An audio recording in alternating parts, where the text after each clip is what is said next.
மாயை. எல்லாம் மாயை, சத்தியமாக எதுவும் இல்லை என்று பௌத்தம் சொல்கிற மாதிரி அத்வைத்தம் சொல்லவில்லை. பிரபஞ்சமெல்லாம் மாயைதான். ஆனால் இதற்கு ஆதாரமாக பிரம்மம் என்பது பரம சத்தியமாய் இருக்கிறது என்கிறது அத்வைத்தம். உலகத்தை மாயை என்று சொல்கிறீர்களே, இந்த உலகத்தில் இத்தனை காரியங்கள் கண்கூடாக நடந்து கொண்டிருக்கும் போது இதை எப்படி மாயை என்று சொல்லலாம் என்று கேட்கிறார்கள்.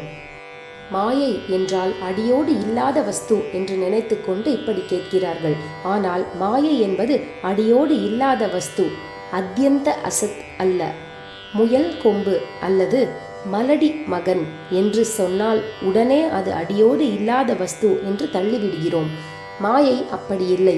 அது இருப்பதாக நினைக்கிற மட்டில் இருப்பதாகவே தோன்றும். அது முயல் கொம்பு மாதிரி இல்லை, கானல் நீர் மாதிரியானது. கானல் நீர் கண்ணுக்கு தெரிகிறது, ஆனால் அதில் ஜலம் இல்லை. அதை குடித்து நாம் தாக சாந்தி செய்து கொள்ள முடியாது. கானல் நீர் உண்மையான ஜலம் இல்லை என்று அறிந்தவர்களுக்கும் கூட கானல் நீர் தெரியத்தான் செய்கிறது. அவ்விதமே உலகம் மாயை என உணர்ந்த ஞானிகளுக்கு கூட லோகம் தெரியத்தான் செய்கிறது என்று சொல்வதுண்டு. ஆனால் அது நிரந்தர சத்தியம் அல்ல என்று அவர்கள் அறிவார்கள். ஒரு பழுதையை பாம்பென்று தவறாக எண்ணுகிறோம்.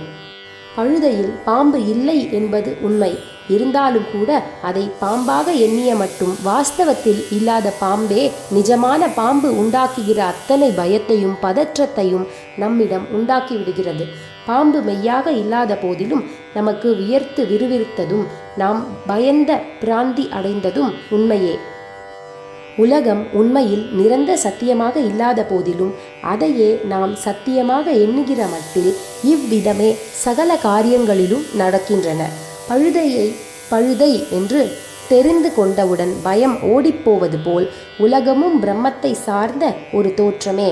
அதற்கும் ஆதாரமான பிரம்மம் ஒன்றே நிரந்தர உண்மை என்று அறிகிற போது காரியங்கள் எல்லாம் நின்று போகின்றன. அடியோடு இல்லாத வஸ்து அல்ல உலகம். ஞானம் வருகிற வரையில் உள்ள தோற்றம் அது. கனவு காண்கிற வரையில் கனவு மெய்யாக இருந்து நாம் விழித்து கொண்ட பின் கனவு ரசித்து போவது போல் நாம் அஞ்ஞானத்தில் தூங்கிக் கொண்டிருக்கிற வரையில் உலகம் மெய்யாக இருந்து நாம் ஞான நிலையில் விழித்து கொண்டவுடன் மறைந்து போகிறது. இவ்வாறு அப்பட்ட பொய்யாக இல்லாமல் தோன்றி வருகிற தற்காலிக உண்மையாக உள்ள உலகத்தை அத்யந்த அசத் என்று சொல்லாமல் பிராதிபாசிக சத்தியம் என்பார்கள். கிளிஞ்சலில் வெயில் வெள்ளி மாதிரி மினுமினுப்பது போல் பிரம்மத்தில் மாயையால் உலகம் தற்காலிகமாக மினுமினுக்குகிறது. மாயை என்பது ஞானிக்கு பூஜ்யம், ஜீரோ தான்.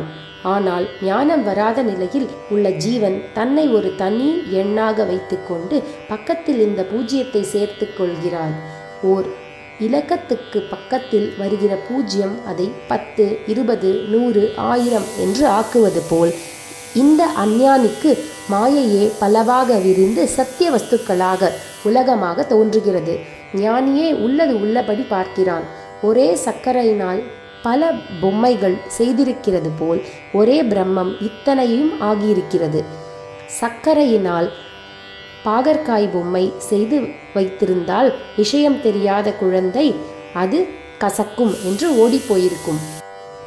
கசப்பு வஸ்துவாக தோன்றுகிற அதுவும் உண்மையில் மதுரமான சர்க்கரைதான். உலகம் எல்லாம் அந்த ஆனந்தமயமான பிரம்மம் ஒன்றே என்று ஞானி அறிவான். நமக்கு கசப்பு, அவனுக்கு இனிப்பு. நமக்கு கருப்பு, அவனுக்கு வெளுப்பு. நமக்கு பகல், அவனுக்கு இருட்டு என்று கிருஷ்ண பகவான் சொல்கிறார். பிரம்மம் என்கிற வெளிச்சமே நமக்கு இருட்டாக இருக்கிறது. இருட்டான மாயைதான் நமக்கு வெளிச்சமாக தெரிகிறது. இதெப்படி முடியும் என்று கேட்கலாம். மாயையும் பிரம்மையை சார்ந்து அதனிடமிருந்து சிறிது பிரதிபலிப்பான ஒளி பெறுகிறது. இந்த குறைந்த ஒளிதான் நம் குறைந்த அறிவுக்கு எட்டுகிறது. சுமாரான வெளிச்சத்தில் தான் புஸ்தகத்தின் கருப்பு எழுத்துக்கள் தெரியும்.